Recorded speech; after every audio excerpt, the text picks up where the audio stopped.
شکلیں زندگی.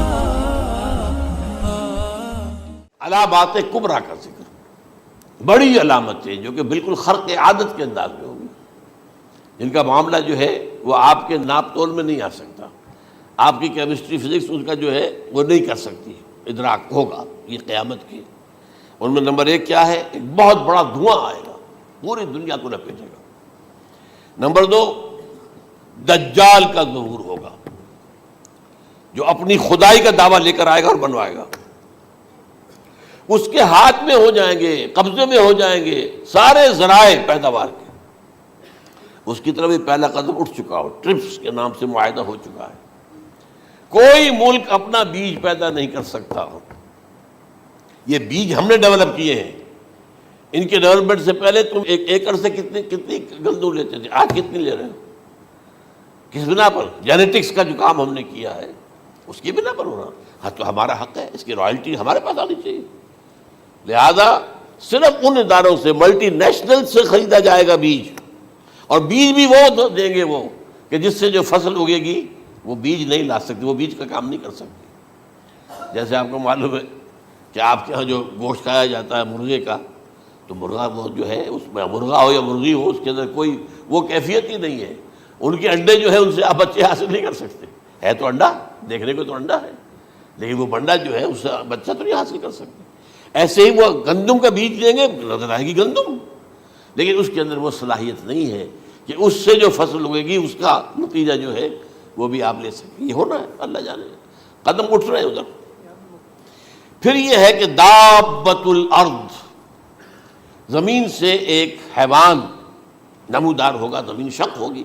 ابھی میں کہہ رہا ہوں خرق عادت ہے، یہ چیزیں وہ نہیں ہیں جو ہماری کسی حساب کتاب میں جو باتیں پہلے آئی ہیں وہ تو حساب کتاب میں آ رہی ہیں، ساری سمجھ میں آ رہی ہیں، ساری چیزیں مشاہدہ ان کا ہو رہا ہے. لیکن یہ ہے کہ دابۃ الارض، یہ کہتے ہیں کہ کوہ صفا، اس میں تو نہیں ہے حدیث میں، کوہ صفا پھٹے گا اور اس میں سے ایک حیوان دابہ وہ ظاہر ہوگا. تو اسی لیے فرمایا ہے وَإِذَا وَقَعَ الْقَوْلُ عَلَيْهِمْ أَخْرَجْنَا لَهُمْ دَابَّةً مِّنَ الْأَرْضِ تُكَلِّمُهُمْ. تو ہم اندر سے پیٹ کے چیر کر زمین کے پیٹ کو ایک حیوان کو برآمد کریں گے جو انسانوں سے بات کرے گا، گفتگو کرے گا. نمبر 4، طلوع الشمس من المغرب، یہ بھی خرق عادت. سورج تو طلوع ہوتا ہے مشرق سے، غروب ہوتا ہے مغرب میں، لیکن اس وقت معاملہ الٹا ہو جائے. یعنی جو کائنات کے اندر جو گڑبڑ ہوگی کچھ سمجھ میں بات آتی ہے کہ یہ معاملہ جو ہے یہ تو اس پورے سولر سسٹم کو اگر بدل دیتے ہیں تو مشرق مغرب ہو جانا، مغرب مشرق ہو جانا، یہ سمجھ میں آنے والی بات ہے. اس کے بعد ہے عیسیٰ ابن مریم کا نزول، جس کے بارے میں آج میں نے گفتگو کی ہے تفصیل سے. یہ نزول ہونا ہے، یہ علامات قیامت میں سے حضور نے بیان فرمایا ہے، اور قرآن مجید کی جو اصطلاحات ہیں اس کے حوالے سے میں نص قطعی جو ہے وہ میں آپ کے سامنے رکھ چکا ہوں. پھر یاجوج ماجوج کا ایک معاملہ ہے، یہ میں ابھی اس وقت زیادہ اس پر بات نہیں کر سکتا. حضرت عیسیٰ علیہ السلام کے نزول کے بعد دو کام ہوں گے. یہودیوں کا قلع قمع ختم، تمام یہود، ایک کام تو یہ ہونا ہے. اور نمبر 2، عیسائیت کا ختم ہو جانا. عیسائیت کی نفی کر دیں گے، بھائی تم مجھے خدا کا بیٹا بنائے بیٹھے ہو، میں تم خدا کا بیٹا نہیں ہوں، میں تو اس کا بندہ ہوں، رسول ہوں. میں نے تم سے کب کہا تھا کہ مجھے خدا کا بیٹا بناؤ. نمبر 2 یہ کہ وہ خنزیر کو قتل کر دیں گے. یعنی یہ تم نے خنزیر کب سے کھانا شروع کر دیا؟ میں تو تم کو نکاح اجازت دے کر گیا تھا، یہ تو شریعت موسوی میں حرام تھا، اور میں کہہ کر گیا تھا کہ یہی شریعت تم پر لاگو رہے گی. ہاؤ کم تم نے کیسے یہ؟ آج بھی بہت سے رومن کیتھولکس جو ہے وہ سور نہیں کھاتے، وہ اس میں ہے ان کے اندر کچھ نہ کچھ بات جو ہے جو حضرت عیسیٰ کی تعلیمات کا کچھ اثر ان کے ہاں ہے. میں تو ایک مرتبہ، یہ 1971 کی بات ہے، 4-5 دن کے لیے برسلز میں رکا تھا، اس لیے کہ وہاں مجھے ایک صاحب نے خط لکھا تھا کہ وہاں ایک نوجوان ہے ابھی اس ایمان لایا ہے اور اس کے کچھ مسائل ہیں، ہم کوشش کر رہے ہیں ان کے مسائل حل کریں، آپ بھی جا رہے ہیں. میں انگلینڈ جا رہا تھا تو واپسی پر آپ ان کے یہاں چند دن ٹھہرے. میں حیران ہوا. ویسے اس نے مجھے اپنے گھر ٹھہرایا نہیں، اس لیے کہ ماں باپ تو اس کے کرسچن تھے، اور پولیس کا چیف آفیسر اس کا باپ تھا، چیف آف پولیس فورس. اس نے مجھ سے ایک دن کھانے پہ بلایا، میں ہوٹل میں ٹھہرایا مجھے. اس نے کہا آپ اطمینان سے یہاں کھانا کھائیں، اس گھر میں نہ آج تک کوئی شراب کی بوند آئی ہے اور نہ ہی کوئی بوٹی آئی ہے سور کی۔ Roman Catholics. اب اکلوتا بیٹا تھا یہ عبدالعزیز، اس نے بعد میں نام رکھا، وان کینٹر اس کا نام تھا جو کہ اوریجنل تھا، پھر اس نے نام رکھا عبدالعزیز وان کینٹر، پرانا نام بھی بحال رکھا۔ نہایت نیک، نہایت خوبصورت، 28 سال کی عمر تھی، اور اس وقت میں نے دیکھا تھا کہ اس کی فقہی معلومات جو ہے میری معلومات سے 10 گنا زیادہ۔ اس کی وجہ کیا ہے؟ وہ گیا تھا موراکو میں ایز اے ٹیچر ملازمت کرنے، پیسہ کمانے، وہاں وہ مسلمانوں سے اس کا ہوا رفع ضبط ہوا، اسلام کی تعلیمات سامنے آئی، اسلام لے آیا۔ اب اکلوتا بیٹا ہے، اور ماں باپ جو ہے کرسچن کیتھولکس۔ جب وہاں سے واپس آیا تو پھر کہتے ہیں کہ ہمارے درمیان ایک معاہدہ ہے، وی آر لیونگ ٹوگیدر، لیکن یہ معاہدہ ہے ہم مذہب پہ بات نہیں کریں گے، بس باقی جو بھی ہے وہ ساتھ رہ رہے ہیں۔ لیکن میں حیران ہوا، مجھے معلوم نہیں تھا۔ اچھا، اس کے بعد اس نے جب اسلام کا فیصلہ کیا تو اس کے سامنے سوال آیا کون سی فقہ اختیار کروں؟ تو اس نے بڑی جو ہے تھورو اسٹڈی کی ہے تمام فقہوں کی، کمپیریٹو اسٹڈی، ان کو کرنے کے بعد پھر فائنل فیصلہ اس کا یہ تھا کہ حنبلی فقہ میں اختیار کروں۔ چاروں فقہوں میں سب سے لیٹسٹ حنبلی ہے، یعنی حنفی نمبر 1، پھر مالکی نمبر 2، پھر اس کے بعد شافعی نمبر 3، پھر یہ امام احمد ابن حنبل ہے۔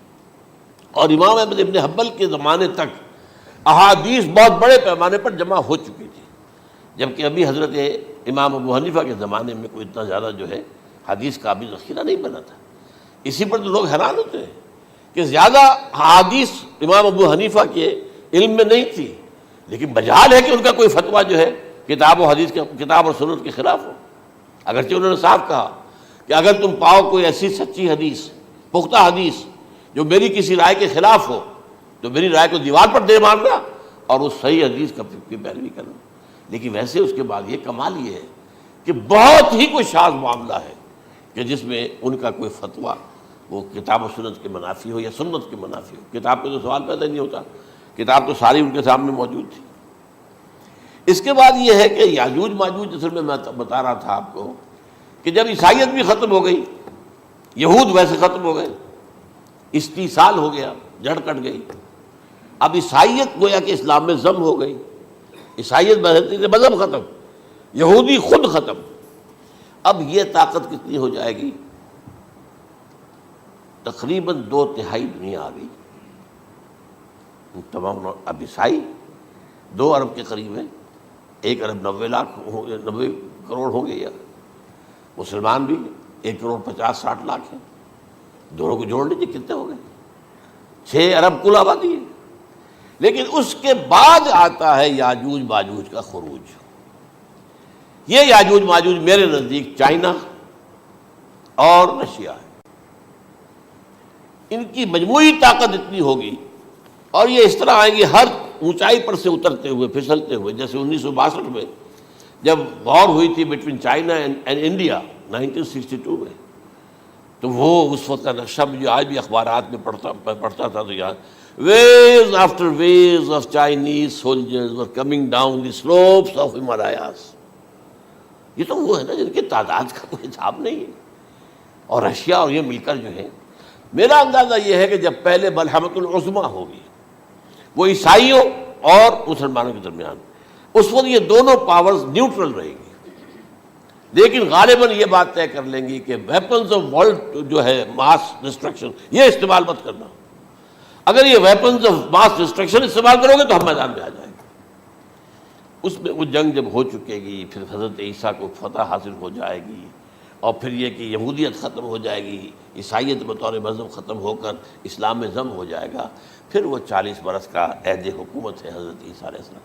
لیکن جب یہ فتح ہو جائے گی ان پر، اب یاجوج ماجوج آئیں گے، اور اتنی تعداد میں آئیں گے کہ بحیرہ طبریہ جو ہے اس کا سارا پانی پی جائیں گے۔